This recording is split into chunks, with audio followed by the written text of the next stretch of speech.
one of the best thin and light gaming laptops has just gotten better. The ROG Zephyrus G15 is a compelling option that is great not only for gaming but also for content creation like video editing, photo editing and anything else you can think of. Last year, everyone was blown away by its incredible performance, long battery life and sleek design.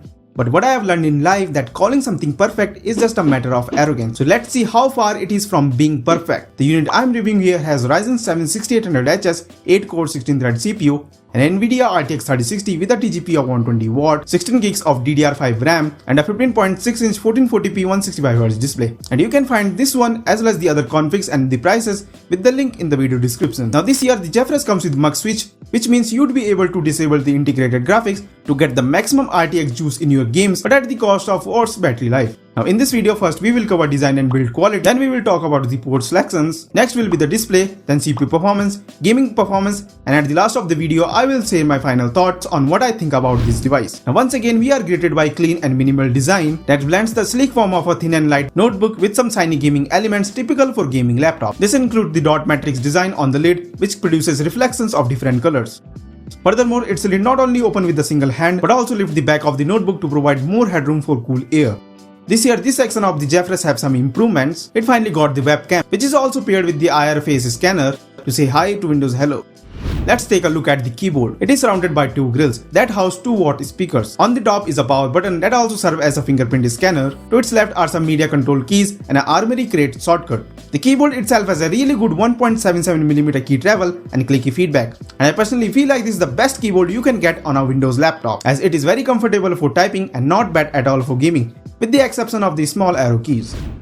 It's good to know that the touchpad is extremely big while its glass surface offers a very smooth gliding experience, similarly to the smooth red subscribe button, so be sure to give it a try. Now looking at the ports. On the left side there is a power plug, HDMI 2.0B connector, a LAN port, a USB 3.2 Gen 2 Type A port, two USB 3.2 Gen 2 Type C port that support power delivery and DisplayPort output, switch sides, and you will see a micro SD card reader and another USB 3.2 Gen 2 Type A port. Additionally, you can charge the laptop using either a Type C port up to 100W. Now the frontmost Type C port is directly connected to the RTX graphic card, so it does not require a mux switch. But the second Type C port only connects to the graphic card when the Optimus is disabled. However, the HDMI connector is directly connected to the Nvidia graphics and it outputs 4K 60Hz and also supports G-Sync. Now for the upgrades. Here you either get a 8GB or a 16GB DDR5 RAM soldered to the motherboard. You can expand it either by adding 16GB or 32GB of memory via single RAM slot. So I would suggest you to skip the 8GB base variant and go with the 16GB option. Storage wise, you get to M.2 PCI Export slot which supports Zen 4 SSDs. So the display, this has a 15.6-inch QHD IPS panel. This is not the brightest display on the market, but anything above 250 nits is more than enough for indoor uses. Now the color accuracy of the display is really excellent. The sRGB coverage is about 100%, the Adobe RGB is about 88%, and the DCI-P3 is about 99%. What is the big deal here is the fact that the ASUS completely skipped the 1080p model. Now even the base variant starts with a 1440p resolution. The battery on this device is a 90Wh cell, but the battery life is worse in comparison to the older version. The older version gave about 9 hours of backup, but the newer one is only giving 7 hours of backup. The Zen 3 Plus CPUs don't bring a huge boost as compared to the previous year, and this unit wasn't able to extract the full potential of the 120W RTX 3060. Thankfully, the metal on the CPU means it can push the 35W chip hard pretty much indefinitely. However, the external gets pretty warm during gaming, which is not optimal. But talking about the CPU without showing its actual benchmarks is like exaggerating about a player without knowing his actual feats. So to better understand what I'm really talking about, let's head over to some CPU benchmarks. And I will start with my personal favorite, the Cinebench R23 multi-core. The 6800HS provide a 6% improvement over the Ryzen 7 5800HS at the same 35W configuration. It does allow the HS series part to match up with the Ryzen 7 5800H at lower power levels, so that's a handy performance per watt increase for AMD's part. Single core results are a mixed bag. The 6800HS is 7% faster than the 5800HS and better than the competitors like M1 Pro and Intel's 11th gen to a small degree, but it gets easily beaten by the Intel's 12th generation. Zen 3 Plus not including an IPC improvement, Intel holds the single core crown this generation with its powerful P-core design. The Geekbench 5 shows same kind of result. The 6800HS is 7% faster than 5800HS in single core and 6% faster in multi-core performance, which suggests that the AMD's HS series is delivering performance nearly on par with the higher H series. However, it can't match the Apple M1 Pro, which has the outstanding efficiency. The 3D Mark time spy test measures the CPU's ability to render the 3D work. and the results are excellent given how much power the 6800HS consumes. This clearly demonstrates that the 6000 series was mainly designed to provide higher efficiency. The Ryzen 7 6800HS presents performance per watt increase over the previous generation products at all power levels.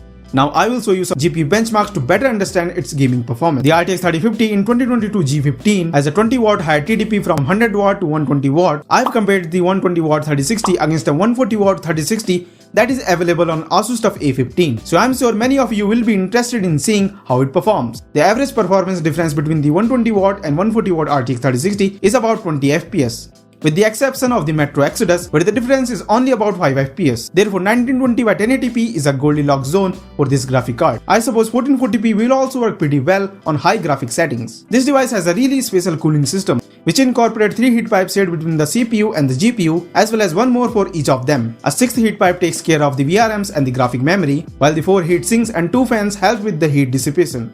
Although the cooling system is identical to the previous one and the liquid metal thermal compound is still present, this device temperatures are significantly lower than those on the previous one, thanks to the more efficient Ryzen 7 6800HS, which uses a maximum of 86.3 watt as opposed to the 90 watt on Ryzen 7 5800HS. Now if you are curious about my final verdict, here it is. Some of this laptop's upgrade were not really needed, but are more than welcome. Its IR face scanner will make the lives of many people easier, as it will let you to log into your device even more effortlessly and securely than before. I have to mention that it is highly unnatural for a gaming device to have biometric authentications, let alone 2 types of it, the iris scanner and fingerprint reader. Furthermore, the move to DDR5 memory is good for future, where developers could make better use of the higher bandwidth. For now, the Zen 4 SSD support is a way bigger improvement. That's why I can't 100% recommend buying this laptop. It is an amazing piece of hardware, but from what we saw, the jump in the performance from 5000 series to 6000 is not worth an upgrade. So you are better off going with the previous model. So that pretty basically sum up the review of Zephyrus G15. I hope you enjoyed the video, and if you did, a like would be appreciated. And don't forget to subscribe to the channel. I will see you in the next video. Till then, bye.